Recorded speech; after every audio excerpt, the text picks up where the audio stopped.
ത്തിന്റെ വലിയ പ്ലാൻ നാം എല്ലാവരും ഏക ശരീരസ്ഥർ ആകുക എന്നുള്ളതാണ്. ഒന്നുകൂടെ എഫേസ്യ ലേഖനം 3:5-6 ഒന്ന് വായിച്ചാട്ടെ. ഇന്നലെ നാം ആ മർമ്മം വായിച്ചു. അതിനെക്കുറിച്ച് എഫേസ്യ ലേഖനം 3:5-6.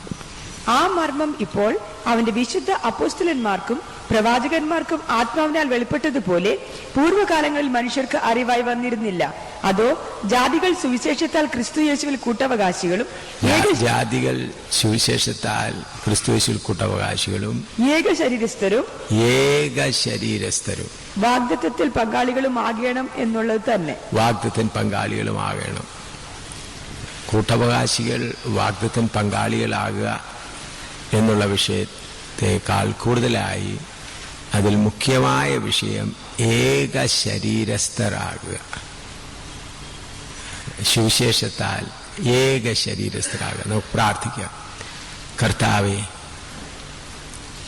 നിന്റെ വചനം പഠിക്കുവാൻ നിന്റെ മക്കളാൽ ഞങ്ങളെ നീ കൂട്ടി കൊണ്ടുവന്ന കൃപയ്ക്കായി സ്തോത്രം. പരിശുദ്ധാത്മാവാകുന്ന ദൈവമേ, നീയാണ് ഞങ്ങളുടെ അധ്യാപകൻ. നീ ഞങ്ങളെ പഠിപ്പിക്കണമേ. നിന്റെ വചനം പഠിക്കുവാൻ, അത് ഗ്രഹിക്കുവാൻ പരിശുദ്ധാത്മാവെ ഞങ്ങളെ സഹായിക്കണമേ. അതിന് തടസ്സമായി നിൽക്കുന്ന എല്ലാ ശത്രുവിൻ്റെ തന്ത്രങ്ങളെയും യേശുവിൻ്റെ നാമത്തിൽ ശാസിക്കുന്നു. നിന്റെ കൃപ പകരണമേ. നിന്റെ പുത്രനെ ഞങ്ങളുടെ മധ്യേ മഹത്വപ്പെടുത്തണമേ. യേശുവിൻ്റെ വലിയ നാമത്തിൽ തന്നെ, ആമേൻ.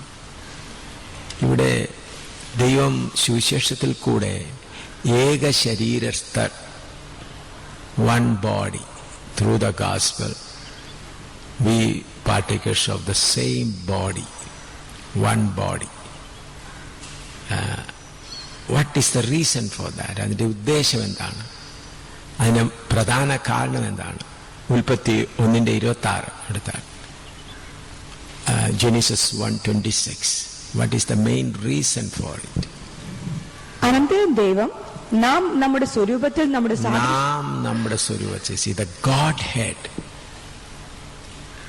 ദൈവത്തിന്റെ ത്രിത്വത്തിന്റെ Godhead, in Godhead ദൈവത്തിൽ 3 വ്യക്തിത്വമുണ്ട് എന്ന് മനസ്സിലാവുന്നതിനാൽ 3 വ്യക്തിത്വം കൂടി നാം നമ്മുടെ, let us.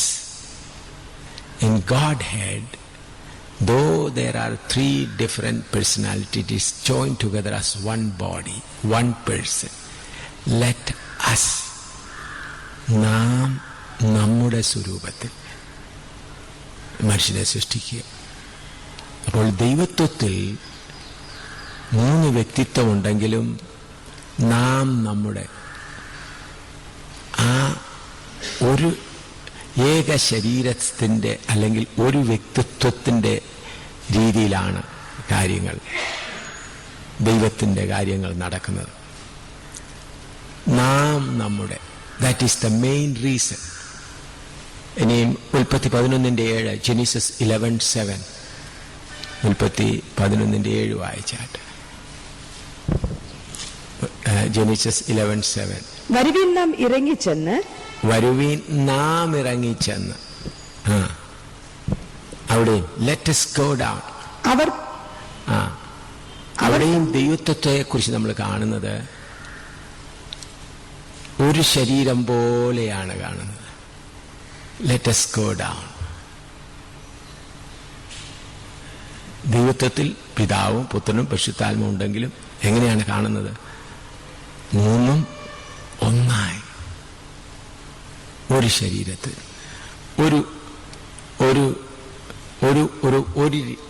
ഒരാളെന്ന രീതിയിൽ ലെറ്റ് us go down, നമുക്ക് ഇറങ്ങിച്ചെല്ലാം. ഇനിയും യെശയ്യാ പ്രവചനം 6:8, ഐസിയ 6:8, യെശയ്യാ 6:8.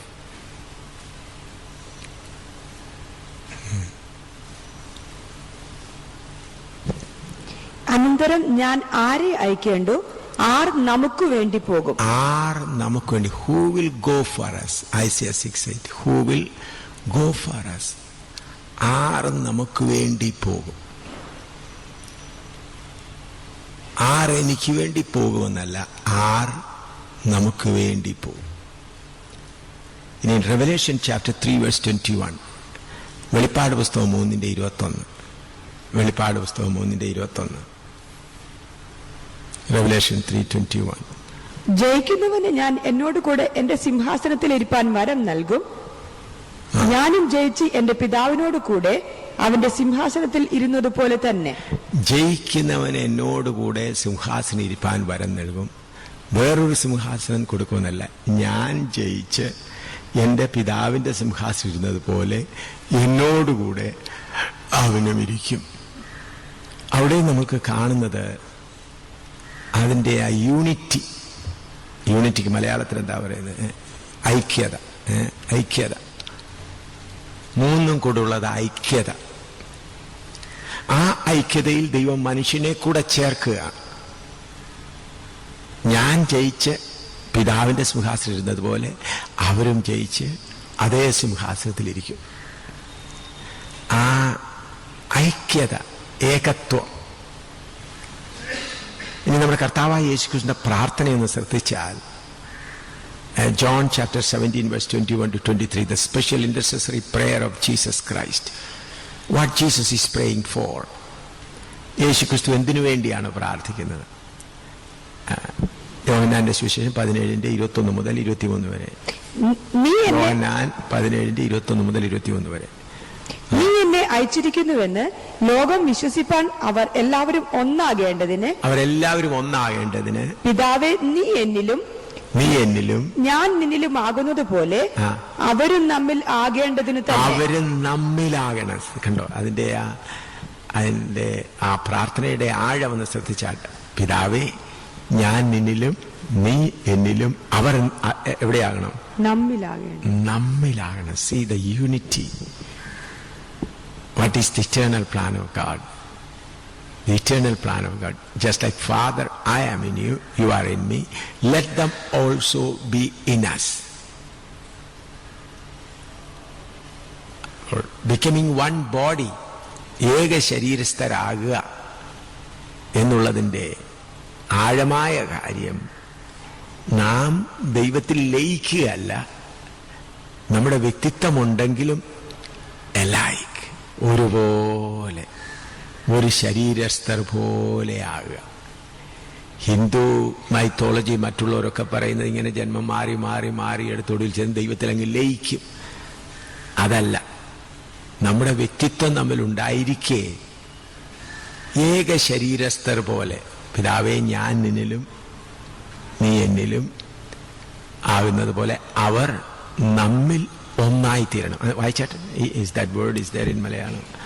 നീ എന്നിലും ഞാൻ നിന്നിലും ആകുന്നത് പോലെ അവരും നമ്മിൽ ആകേണ്ടതിന് തന്നെ. അവരും നമ്മിൽ ആകേണ്ടതിന് തന്നെ. അപ്പൊ വേറൊരു വ്യക്തിത്വമായിട്ടല്ല. അതാണ് ഏക ശരീരസ്ഥരാകുന്നതിന്റെ മർമ്മം. അപ്പോൾ ദൈവത്വത്തിൽ നാം നിത്യതയിൽ ആയിരിക്കുമ്പോൾ പിതാവ് പുത്ര പരിശുദ്ധാത്മാവ് എങ്ങനെ ഏക ശരീരസ്ഥരായിരിക്കുന്നുവോ അതുപോലെ സഭയാകുന്ന കർത്താവിന്റെ മണവാട്ടിയും എങ്ങനെയായിരിക്കും? പിതാവാകുന്ന ദൈവത്തോടെ ഏക ശരീരസ്ഥരായിരിക്കും. അങ്ങനെയാണ് നിത്യത തുടങ്ങുന്നത്. അപ്പോൾ നിത്യതയിൽ ഭരിക്കുവാൻ ദൈവം ആഗ്രഹിക്കുന്ന നമ്മെ, അഥവാ ദൈവം തിരഞ്ഞെടുത്ത നമ്മെ അവന്റെ, അതുകൊണ്ടാണ് ഇന്നലെ ഞാൻ വായിച്ചില്ല, അവന്റെ സ്വരൂപത്തോടെ ഏകീഭവിക്കും. അവന്റെ സാദൃശ്യം നമ്മളെ സൃഷ്ടിച്ചു, നാം അവന്റെ സാദൃശ്യത്തിലായിത്തീരും. അപ്പോൾ നമ്മെ ഇവിടെ കുറച്ച് കഷ്ടങ്ങളിൽ നിന്ന് വിടുവിക്കുകയും നമ്മളെ ആശ്വസിപ്പിക്കുകയും നമ്മുടെ പ്രയാസങ്ങൾ തീർക്കുകയും ചെയ്യുകയല്ല ദൈവത്തിൻ്റെ ഉദ്ദേശം. പലപ്പോഴും അത് മനസ്സിലാക്കാതെ മറ്റുള്ളവർ ചെയ്യുന്ന പോലെ ദൈവം സ്നേഹവാനാണ്, ദയാലുവാണ്, അവൻ്റെ അടുക്കൽ വന്ന് അനേകർ ആശ്വാസം പ്രാപിക്കുന്നു, കർത്താവ് ആശ്വാസം കൊടുക്കുന്നു, അതെല്ലാം ശരിയാണ്. എന്നാൽ എന്നെയും നിങ്ങളെയും കുറിച്ചുള്ള ദൈവത്തിൻ്റെ ഉദ്ദേശം അവൻ്റെ സ്വരൂപത്തിൽ അവൻ്റെ സാദൃശ്യത്തിൽ ഏക ശരീരസ്ഥരാക്കി തീർക്കുക. അതാണ് കർത്താവിൻ്റെ നിത്യമായ പ്ലാൻ. ഏക ശരീരസ്ഥരായി തീരുക. ഈ കാര്യം ആദ്യത്തെ സഭകളിൽ ആദ്യ നൂറ്റാണ്ടിൽ ഇത് വെളിപ്പെട്ടു. നിങ്ങൾക്കറിയാവുന്ന പോലെ അപ്പോസ്തലർ 2:44-45, Acts 2:44-45, this oneness of God the Father, God the Son, God the Holy Spirit and the people was revealed even in the first century. Oneness, unity. Apostle 2, Acts chapter 2 verse 44 and 45. വിശ്വസിച്ചവരെല്ലാവരും ഒരുമിച്ചിരുന്ന് സകലവും പൊതുവക എന്ന് എണ്ണുകയും ജന്മഭൂമികളും വസ്തുക്കളും വിറ്റ് അവനവന് ആവശ്യം ഉള്ളതുപോലെ എല്ലാവർക്കും പങ്കിടുകയും ഒരമനപ്പെട്ട് ദിനംപ്രതി ദേവാലയത്തിൽ കൂടി വരികയും. മതി. അവിടെ എഴുതിയിരിക്കുന്ന അവർ ഒരുമിച്ചിരുന്ന് സകലതും പൊതുവക എന്ന് എണ്ണുകയും ചെയ്തു. ഒരുമിച്ചിരുന്നു. ഇനി 4-ാം അധ്യായത്തിന്റെ 32, ആക്ട്സ് 4:32. ആക്ട്സ് 4:32. വിശ്വസിച്ചവരുടെ കൂട്ടം ഏകഹൃദയവും ഏക മനസ്സുമുള്ളവരായിരുന്നു. ഏക മനസ്സും. See, that is the most important. 4:32. Of one mind and one soul, one heart and one soul. ഏക മനസ്സും ഏക ഹൃദയമുള്ളവരായി. സ്തോത്രം. ആദിമകാലത്തെ ദൈവമക്കൾക്ക് ദൈവത്തിന്റെ ഉദ്ദേശം നല്ലവണ്ണം മനസ്സിലായിരുന്നത് കൊണ്ട് അവര് ഒന്നിച്ചിരുന്ന് ഏക മനസ്സും ഏക ഹൃദയം. ഇപ്പോഴതുകൊണ്ട് ഇപ്പോഴെല്ലാവരും വസ്തു വിറ്റിട്ട് എല്ലാവരും കൂടെ ഒന്നിച്ചിരിക്കണം എന്നല്ല ഞാൻ പറയുന്നത്. അത് ആഴമായിട്ട് ഇനിയും വരുമ്പോൾ നമുക്ക് മനസ്സിലാവും. ആ കാര്യം വിഷയത്തിൽ വരുന്നുണ്ട്. അപ്പോൾ ദൈവത്വത്തിൽ ഏക ശരീരസ്ഥർ ആയിരിക്കുക എന്നുള്ളതാണ് ദൈവത്തിൻ്റെ പ്ലാൻ. ആ പ്ലാൻ ദൈവം കർത്താവ് വെളിപ്പെടുത്തി. ആദ്യ നൂറ്റാണ്ടിൽ ഉണ്ടായിരുന്നതായ ദൈവമക്കൾക്ക് അത് അനുഭവമായി. ഏക ശരീരസ്ഥർ എന്ന ഭാവം കൊണ്ടാണ്. വായിച്ചാട്ടെ, എനിക്ക് ഇപ്പോൾ 2:4-32 ഇപ്പോൾ വായിച്ച. തനിക്കുള്ളതൊന്നും സ്വന്തം എന്ന് ആരും പറഞ്ഞില്ല, സകലവും അവർക്ക് പൊതുവായിരുന്നു. അപ്പോസ്തലന്മാർ മഹാശക്തിയോടെ കർത്താവായ യേശുവിന്റെ പുനരുദ്ധാനത്തിന് സാക്ഷ്യം പറഞ്ഞു വന്നു. എല്ലാവർക്കും ധാരാളം കൃപ ലഭിച്ചിരുന്നു. മുട്ടുള്ളവൻ ആരും അവരിൽ ഉണ്ടായിരുന്നില്ല. നിലങ്ങളുടെയോ വീടുകളുടെയോ ഉടമസ്ഥരായവർ ഒക്കെയും അവയെ വിറ്റ് വില കൊണ്ടുവന്ന് അപ്പോസ്തലന്മാരുടെ കാൽക്കൽ വയ്ക്കും. പിന്നെ ഓരോരുത്തരും അവനവന്റെ ആവശ്യം പോലെ വിഭാഗിച്ചു കൊടുക്കും. ഇവിടെ ഏക ശരീരസ്ഥർ, ഡിവൈൻ യൂണിറ്റി, ദൈവത്തിലുള്ള ഏകത്വത്തിൽ മനുഷ്യരും യോജിച്ചു. വസ്തുവകൾ ഉണ്ടായിരുന്നവർ അതെല്ലാം വിറ്റിട്ട് വന്ന് മറ്റുള്ളവർക്ക് പ്രയോജനമാകേണ്ടതിന് എന്ത് ചെയ്തു? അത് വാങ്ങിക്കൊടുത്തു. ഈ ഏക ശരീരസ്ഥരാകാൻ നമ്മളെ വേറെ വേറെ ആക്കുന്ന സംഭവം എവിടാ തുടങ്ങിയത്? അത് ആരംഭിച്ചത് എവിടെയാണ്? ദൈവവും മനുഷ്യനും ഒരുപോലെ സന്തോഷത്തിൽ മുൻപോട്ട് പോയിരുന്നു. ആദാമോ ഹവ്വായും ഒരുപോലെ സന്തോഷത്തോട് പോയിരുന്നു. എന്നാൽ എവിടെയാണ് ആരംഭിച്ചത്? ഉൽപ്പത്തി പുസ്തകം 3:6 വായിച്ച് 6-7 വായിച്ചാണ്. Genesis chapter 3 verse 6 and 7, where this self started. ആ വൃക്ഷഫലം തിന്മാൻ നല്ലതും കാണാൻ ഭംഗിയുള്ളതും ജ്ഞാനം പ്രാപിപ്പാൻ കാമ്യവും എന്ന് സ്ത്രീ കണ്ട് ഫലം പറിച്ചു തിന്ന് ഭർത്താവിനും കൊടുത്തു. ഫലം പറിച്ച് എന്ത് ചെയ്തു? ആദ്യം എന്ത് ചെയ്തു? തിന്നു. ഹവ്വ തിന്നു. ഞാൻ വിചാരിക്കുന്ന അതിന് മുൻപ് എപ്പോഴെങ്കിലും ഫലം പറിക്കുകയാണെങ്കിൽ പല ഫലങ്ങളും പറിക്കുമ്പോൾ രണ്ടുപേരും കൂടെ ഒന്നിച്ചായിരിക്കും ഭക്ഷിക്കുക. രണ്ടുപേരും ഒരു ദേഹമായിരുന്നു എന്ന് 2-ാം അധ്യായത്തിൽ നാം വായിക്കുന്നു. എന്നാൽ ഇവിടെ മോഹം വന്നു കഴിഞ്ഞപ്പോൾ, സാത്താന്റെ പരീക്ഷയാകുന്ന ആ മോഹം വന്നു കഴിഞ്ഞപ്പോൾ എന്ത് സംഭവിച്ചു? ഹവ്വയ്ക്ക് ആദ്യമേ തിന്നണമെന്നുള്ള ആഗ്രഹം ഉണ്ടായി. അവിടെയാണ് സെൽഫ് സ്വയം ആരംഭിച്ചത്. ആ സ്വയം മാറ്റി കഴിയുമ്പോൾ ഏക ശരീരസ്ഥരായിത്തീരും. When the self is removed, then oneness comes. Self, the greatest hindrance for the spiritual progress, or the main hindrance for the spiritual progress is self. आत्मिक तौर पर आगे बढ़ने के लिए सबसे बड़ा रुकावट अपना खुद ही, अपना अपना अपना, मेरा मेरा, वो है सबसे बड़ा पहाड़, जिसके अंदर एक पहाड़ है, आगे जाने के लिए उनको बहुत मुश्किल होगा. सो द ग्रेറ്റസ്റ്റ് പ്രോബ്ലം, ഏറ്റവും വലിയ പ്രോബ്ലം, ഏറ്റവും വലിയ പ്രശ്നം എന്താണ്? ദൈവത്തോട് അടുത്ത് പോകുന്നതിന്, മറ്റുള്ളവരുമായുള്ള സ്നേഹത്തിന് പോകുന്നതിന് ഏറ്റവും നമ്മൾ ആഴമായിട്ട് അത് നോക്കിയാൽ ഏറ്റവും വലിയ പർവ്വതം നമ്മുടെ സ്വയമാണ്. അതാരംഭിച്ചത് എവിടെ? ഏദൻ തോട്ടത്തിൽ ആരംഭിച്ചു. അതിനെ മാറ്റിക്കഴിയുമ്പോൾ എല്ലാം എന്തായിത്തീരും? പൊതുവായിത്തീരും. അതിനെ മാറ്റിക്കഴിയുമ്പോൾ. അതുകൊണ്ടാണ് നാം ഏക ശരീരസ്ഥരാകണം.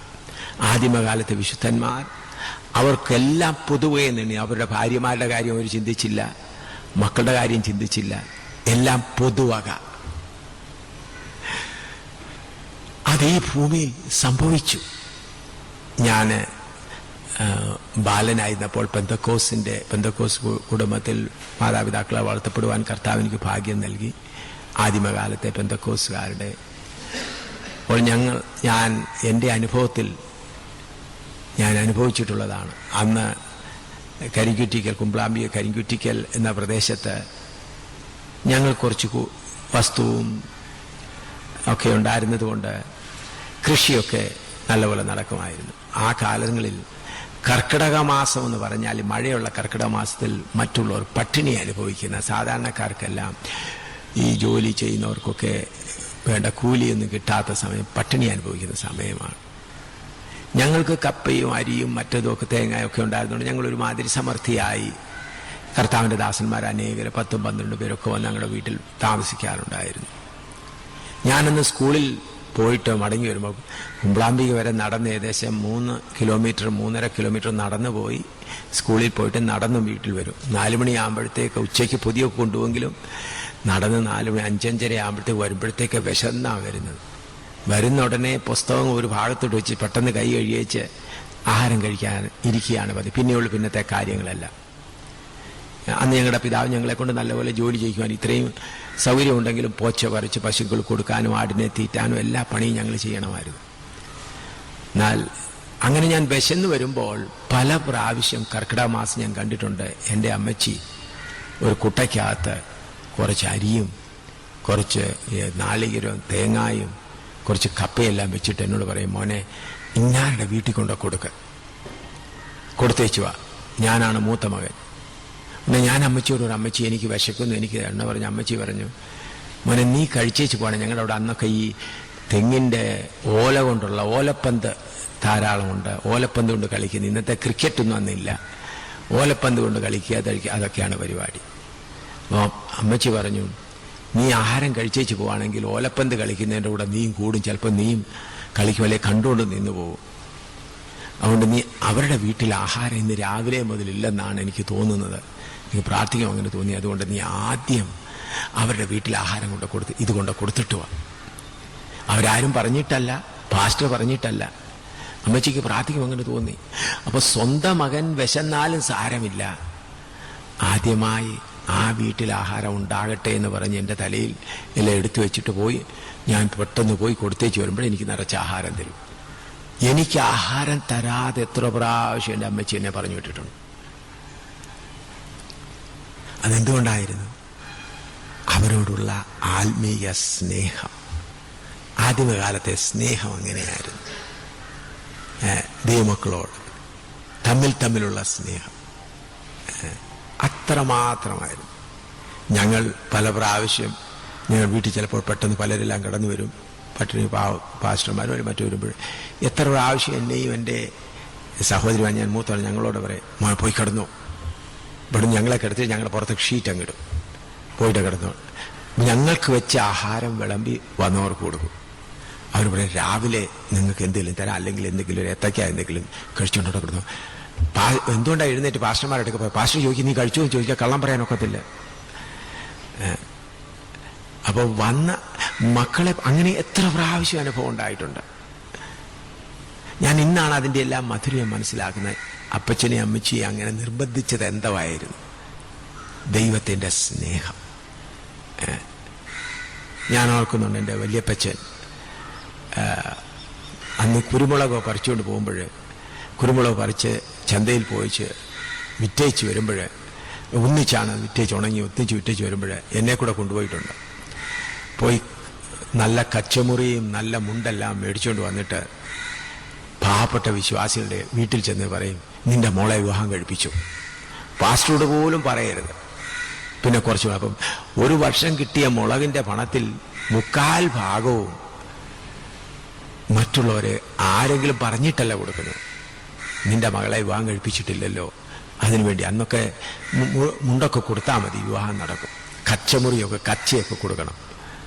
ഞാൻ തന്നെ എടുത്തുകൊണ്ട് വന്നിട്ടുണ്ട്. അന്നൊക്കെ എനിക്ക് അതിൻ്റെ അർത്ഥം മനസ്സിലാകില്ലായിരുന്നു. എന്നാൽ ഇപ്പോൾ എനിക്കത് മനസ്സിലാവുന്നുണ്ട്. അപ്പോൾ 1 വർഷം കിട്ടിയ മുളകിൻ്റെ പണം കൊണ്ട്, കുരുമുളക് ഉണങ്ങി കിട്ടിയതിൻ്റെ പണം കൊണ്ട് മറ്റുള്ളവരെ സഹായിക്കുക. അന്ന് ചന്തയിലൊക്കെ ഓരോരുത്തർ കണ്ടാൽ തമ്മിൽ ഇങ്ങനെ കൈപൊക്കി അല്ലരിയ പറയില്ല, കെട്ടിപ്പിടിച്ച് ചുംബിച്ചൊന്ന് കരഞ്ഞേച്ചേ വിടത്തുള്ളൂ. അങ്ങോട്ടും ഇങ്ങോട്ടും ഒന്ന് കെട്ടിപ്പിടിച്ച് ചുംബിച്ച് കരഞ്ഞ്, മറിയാമേ, സഹോദരിമാർ സഹോദരന്മാർ തമ്മിൽ അതെത്ര സ്നേഹം നിറഞ്ഞ അവസരമായിരുന്നു. എത്ര ഞാൻ കണ്ടനുഭവിച്ചതാണ്. എന്നാൽ ഇന്ന് നമ്മൾ ആത്മാവിലൊക്കെ അന്യാവശ്യമൊക്കെ പറയുകയൊക്കെ ചെയ്യുന്നെങ്കിലും അത്രയും ഐക്യതയും അത്രയും തമ്മിലുള്ള ഉറ്റ സ്നേഹവും ഇന്ന് കാണുന്നില്ല. കാരണം നമ്മിൽ പലരിലും ആത്മാവിൽ വളർന്നു പോകുന്നെങ്കിലും സെൽഫ്, നമ്മുടെ സ്വയം മാറാതെ ഇരിക്കുന്നത് കൊണ്ട് അങ്ങനെയുള്ളതായ അവസ്ഥയുണ്ട്. അതുകൊണ്ട് നാം ദൈവത്തോടെ ഏക ശരീരസ്ഥരായി തീരണം. അതാണ് ദൈവത്തിൻ്റെ ഉദ്ദേശം. ഏക ശരീരസ്ഥരായി തീരുമ്പോൾ എത്ര ആനന്ദമായിരിക്കും. അതുകൂടാതെ നമ്മൾ പാർക്കുവാൻ പോകുന്ന ആരുടെ കൂടെയാണ്? വെളിപ്പാട് പുസ്തകം 21 1 മുതൽ 4 വരെ, Revelation 21 verse 1 to 4. We are going to dwell, we are going to live with whom? ആരോടെയാണ് നമ്മൾ പാർക്കുവാൻ പോകുന്നത്? വെളിപ്പാട് പുസ്തകം 21 1 മുതൽ 4 വരെ. ഞാൻ പുതിയ ആകാശവും പുതിയ ഭൂമിയും കണ്ടു. ഒന്നാമത്തെ ആകാശവും ഒന്നാമത്തെ ഭൂമിയും ഒഴിഞ്ഞുപോയി, സമുദ്രവും ഇനിയില്ല. പുതിയ യെരുശലേം എന്ന വിശുദ്ധ നഗരം ഭർത്താവിനായി അലങ്കരിച്ചിട്ടുള്ള മണവാട്ടിയെപ്പോലെ ഒരുങ്ങി സ്വർഗത്തിൽ നിന്ന് ദൈവസന്നിധിയിൽ നിന്ന് തന്നെ ഇറങ്ങുന്നത് ഞാൻ കണ്ടു. സിംഹാസനത്തിൽ നിന്ന് ഒരു മഹാശബ്ദം പറയുന്നതായി ഞാൻ കേട്ടത്, ഇതാ മനുഷ്യരോട് കൂടെ ദൈവത്തിന്റെ കൂടാരം, അവൻ അവരോട് കൂടെ വസിക്കും, അവർ അവന്റെ ജനമായിരിക്കും, ദൈവം താൻ അവരുടെ ദൈവമായി അവരോട് കൂടെ ഇരിക്കും, അവൻ അവരുടെ കണ്ണിൽ നിന്ന് കണ്ണുനീർ എല്ലാം തുടച്ചു കളയും. പ്രിയമുള്ളവരെ, നിങ്ങളെല്ലാവരും ഈ വചനം വിശ്വസിക്കുന്നു എന്ന് ഞാൻ കരുതുന്നു. നാം ആരോടുകൂടെ നിത്യമായി വസിക്കുവാൻ പോകുകയാണ്? പിതാവാകുന്ന ദൈവത്തോടുകൂടെ. അത് കഥയല്ല, ഇമാജിനേഷനല്ല. ഇപ്പോൾ നമ്മളെല്ലാവരും ഇവിടെ ഇരിക്കുന്നത് ഒരു റിയാലിറ്റി, ഒരു സത്യം എന്ന പോലെ പുതിയ ഭൂമിയിൽ, പുതിയ ആകാശത്തിൽ, പുതിയ യെരുശലേമിൽ തിരഞ്ഞെടുക്കപ്പെട്ട കർത്താവിൻ്റെ മക്കൾ ആകുന്ന നാം അവനോടുകൂടെ നിത്യമായി വാഴുക, വസിക്കുക. നിങ്ങൾ ചിന്തിക്കരുത് ദൈവം നമ്മളെ സുവിശേഷം കൊണ്ടുവന്ന് എങ്ങനെയെങ്കിലും നരകത്തിൽ നിന്ന് വിടുവിക്കാനാണെന്ന്. നരകമുണ്ട്, അതാർക്കു വേണ്ടി ഒരുക്കുകയാണ്? സാത്താനും അവൻ്റെ സൈന്യത്തിന് വേണ്ടി ഒരുക്കുകയാണ്. എന്നാൽ രക്ഷയെ തള്ളിക്കളയുന്നവർ അവിടെ പോകേണ്ടി വരും. എങ്ങനെയെങ്കിലും നമ്മളെ നരകത്തിൽ നിന്ന് വിടുവിക്കാനല്ല സുവിശേഷം തന്നത്. എന്നാൽ ഇന്ന് ക്രമേണ അങ്ങ് അറിയാതെ അങ്ങനെ ആയി പോവുകയാണ്. സുവിശേഷം പറയും നരകത്തിൽ നിന്ന് വിടുവിക്കുക, എങ്ങനെയെങ്കിലും വിശ്വസിക്കുക. അതല്ല, വാസ്തവമായി സുവിശേഷം നമുക്ക് നൽകിയത് നമ്മളെ ക്രിസ്തുവിനോടുകൂടെ സുവിശേഷത്താൽ ഏക ശരീരസ്ഥർ ആയിത്തീരുക, ഈ ഭൂമിയിൽ ഏക ശരീരസ്ഥ പോലെ വസിക്കുക. അതിനുശേഷം ദൈവവുമായി നിത്യമായി രാജാക്കന്മാരായി വാഴുക. അതാണ് സുവിശേഷം കൊണ്ട് യഹോവയായ ദൈവം ഉദ്ദേശിച്ചിരിക്കുന്നത്. എന്നാൽ ഇന്ന് ആ സുവിശേഷത്തിന്, അത്രയും കാര്യത്തിന് എത്ര പേർ ശ്രദ്ധ കൊടുക്കുന്നുണ്ടെന്നുള്ളത് നിങ്ങൾ തന്നെ ചിന്തിച്ചാൽ നിങ്ങൾക്ക് മനസ്സിലാക്കുവാൻ കഴിയും. ഇന്ന് ആ കാര്യത്തിൽ ഇന്ന് പലർക്കും എങ്ങനെയെങ്കിലും കഷ്ടങ്ങളിൽ നിന്നും പ്രയാസങ്ങളിൽ നിന്നുമൊക്കെ അങ്ങ് മാറിപ്പോയാൽ മതി. കഷ്ടങ്ങൾ പ്രയാസങ്ങൾ മാറണം, അത് ശരിയാണ്. എന്നാൽ അതിലെല്ലാറ്റിലും ഉപരിയായി ദൈവത്തെ പോലെ ആയിത്തീരുക, ആ കാര്യം നമ്മുടെ മനസ്സിൽ വന്നു കഴിഞ്ഞാൽ വരുന്ന കഷ്ടങ്ങളും പ്രയാസങ്ങളെല്ലാം നന്മയ്ക്കായിട്ടാണെന്ന് മനസ്സിലാവും. ആ അപകടം ഉണ്ടായത് ഒരുപക്ഷെ നമ്മുടെ സ്വയത്തെ മാറ്റാനായിരിക്കും. അയൽവക്കത്തുകാരൻ കയറി ആക്രമിച്ചത് ചിലപ്പോൾ നമ്മുടെ വസ്തുക്കളോടുള്ള സ്നേഹത്തെ മാറ്റി അവൻ്റെ ഹൃദയമുള്ളവനാക്കി തീർക്കുവാനായിരിക്കും. അങ്ങനെ ഓരോ സംഭവങ്ങളും, നമ്മുടെ ജീവിതത്തിൽ വരുന്ന ചെറിയതും വലിയതുമായ ഓരോ സംഭവങ്ങളും നമ്മെ അവനെപ്പോലെ ആക്കി തീർക്കുവാനുള്ളതാണെന്ന് മനസ്സിലായി കഴിയുമ്പോൾ നമ്മുടെ ഹൃദയത്തിൽ സന്തോഷം.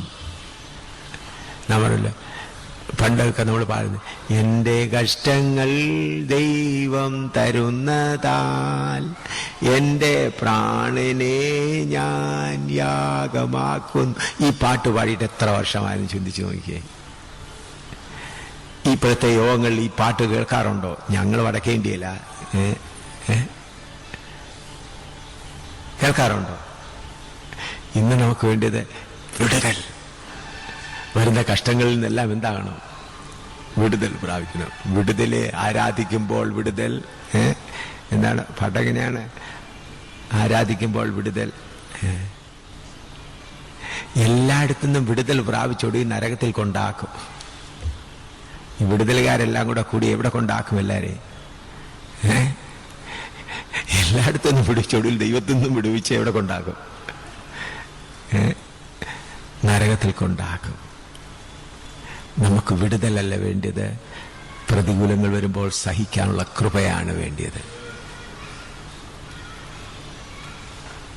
ഈ വിടുതൽ പ്രോഗ്രാമേ സാത്താന്റെ വകയാണ്, ദൈവത്തിന്റെ വകയേ അല്ല, പരിശുദ്ധാത്മാവിന്റെ വകയേ അല്ല. ഞാനത് നിങ്ങൾക്ക് വചനത്തിൽ കൂടെ തെളിയിച്ചു തരാം. ഈ വിടുതൽ പ്രോഗ്രാം 100% സാത്താന്റെ ആത്മാവിനാൽ വന്നതാണ്, ദൈവത്തിന്റെ ആത്മാവിനാൽ വന്നതേ അല്ല. ആ വിടുതൽ കൊണ്ട് ഇപ്പൊ സുഖമുണ്ടാകും, പിന്നെ നരകത്തിൽ കടന്ന് ഞെളിവിരി കൊള്ളുമ്പോഴാണ് അയ്യോ അന്ന് വിടുതൽ വേണ്ടായിരുന്നു, അന്ന് എന്നെ തന്നെ ക്രമീകരിച്ചാൽ മതി, ഈ വിടുതലുകാരെനിക്ക് തന്ന എന്നെ നശിപ്പിച്ചതോർത്ത് നരകത്തിൽ. അന്നേരം വിടുതലുകാരും അവിടെ കാണും, നിങ്ങൾ മാത്രമല്ല വിടുതലുകാരും അവിടെ കാണും. വാസ്തവമായി നമ്മൾക്ക് ഇന്ന് ഭൂമിയിൽ സംഭവിക്കുന്ന സകല കാര്യങ്ങളും നമ്മെ ദൈവത്തെ പോലാക്കി തീർക്കുവാൻ, നമ്മുടെ സ്വയത്തെയും നമ്മുടെ മനുഷ്യ സ്വഭാവത്തെയും നമ്മുടെ വഴക്കുണ്ടാക്കുന്ന സ്വഭാവത്തെയും നമ്മുടെ അസൂയയും നമ്മുടെ ഓരോന്നിനെയും മാറ്റി മാറ്റി മാറ്റി മാറ്റി ക്രിസ്തുവിനെ പോലെ ആക്കി തീർക്കുവാനാണ്. അതുകൊണ്ട് നമുക്ക് വിടുതലല്ല വേണ്ടിയത്. എനിക്ക് കർത്താവേ സഹിക്കാൻ പ്രയാസമുണ്ട്, കൃപ തരണമേ, ഞാൻ കൃപ പ്രാപിച്ചത് സഹിക്കട്ടെ. എൻ്റെ അയൽവക്കത്തുകാരൻ വഴക്കുണ്ടാക്കിക്കൊണ്ടിരിക്കുന്നു, അവനിൽ നിന്ന് വിടുതലല്ല വേണ്ടിയത്. കർത്താവെ, അവൻ വഴക്കുണ്ടാക്കി എൻ്റെ കോപ സ്വഭാവം മാറ്റി എൻ്റെ സൗമ്യ സ്വഭാവം, ഞാൻ ശത്രുക്കളെ സ്നേഹിക്കുന്നവനാണെന്ന് വെളിപ്പെടാൻ കൃപ തരണമേ. അതാണ് ദൈവവചനം പഠിപ്പിക്കുന്നത്. അമ്മായിയമ്മയും മരുമോളും കൂടെയുള്ള വഴക്കുണ്ടാകുന്നു. എന്തിനാ? രണ്ടുപേരും കൂടെ ഒരച്ചൊരച്ച് നല്ല മിനുസമുള്ളവരായി രണ്ടുപേരും സ്വർഗീയന്മാരായി തീരണം. അമ്മാവിയമ്മയും സ്വർഗത്തിന്റെ ആളായിത്തീരണം, മരുമോളും ആളായിത്തീരണം. ഭാര്യ ഭർത്താക്കന്മാരുള്ളതായ പ്രയാസങ്ങൾ എന്തുകൊണ്ടാണ്? ഇന്ന് ഒരുപാട് ഫാമിലി കോൺഫറൻസ് നടക്കുന്നുണ്ട്. എങ്ങനെ അഡ്ജസ്റ്റ് ചെയ്യുക. ഭാര്യ അങ്ങനെ പറയുന്നത്, ഭർത്താവ് നീ അങ്ങ് അഡ്ജസ്റ്റ് ചെയ്തോ, മക്കളെങ്ങനെ വന്ന് അഡ്ജസ്റ്റ്. ഇതെല്ലാം നരകത്തിന്റെ ഉപദേശമാണ്. ഇത് അഡ്ജസ്റ്റ് ചെയ്യാനുള്ളതല്ല. ഭാര്യ അങ്ങനെ പറയുന്നെങ്കിൽ ഭർത്താവ് അങ്ങനെ, ഭാര്യ പ്രാർത്ഥി, കർത്താവ് എൻ്റെ ഭർത്താവ് എന്നെ കാണുമ്പോഴെല്ലാം കോപിക്കുന്നു, എന്താ കാര്യം, എന്നെ മനസ്സിലാക്കണം, എൻ്റെ കുഴപ്പം. അപ്പോൾ എൻ്റെ ക്ഷമ, എൻ്റെ ദീർഘക്ഷമ, എൻ്റെ താഴ്മയില്ലായ്മ അത് മനസ്സിലാക്കുവാനിടയാകുമല്ലോ. അതുപോലെ ഭർത്താവ് പ്രാർത്ഥി, കർത്താവ് എന്തുകൊണ്ടാണ് എൻ്റെ ഭാര്യയോട് ഞാൻ അങ്ങനെ പെരുമാറുന്നത്, എൻ്റെ കാരണം എന്താണ്? അങ്ങനെ ഓരോരുത്തരങ്ങനെ പ്രാർത്ഥിച്ച് പ്രാർത്ഥിച്ച് വരുമ്പോൾ അവരവരുടെ കുറവുകൾ, മക്കൾ എന്തുകൊണ്ടാണ് കർത്താവ് ഇങ്ങനെ പെരുമാറുന്നത്, ഇങ്ങനെ പ്രാർത്ഥിച്ചതിൻ്റെ കാരണങ്ങൾ മനസ്സിലാകുമ്പോൾ നമ്മുടെ സ്വയം ഓരോന്നിടത്തോത്തായി മാറി മാറി ക്രിസ്തുവിനെ പോലായി. എന്നാൽ നമുക്കിപ്പോൾ സാത്താൻ ചെയ്തത് കുറുക്കുവഴി. ഈ കുറുക്കുവഴി എവിടെ ആരംഭിച്ചെന്നറിയാമോ? പറഞ്ഞാട്ടെ, എവിടെ ഈ കുറുക്കുവഴി ആരംഭിച്ചത്? ഏതൻ തോട്ടത്തിൽ ആരംഭിച്ചതായി കുറുക്കുവഴി. നമുക്ക് നമ്മുടെ എല്ലാത്തിൽ നിന്നും വിടുതൽ പ്രാപിച്ച് എന്ത് ചെയ്യണം? പെട്ടെന്ന് ഏതെങ്കിലും കഷ്ടം വന്നാൽ അത് എന്ത് വേണം? വിടുതൽകാരൻ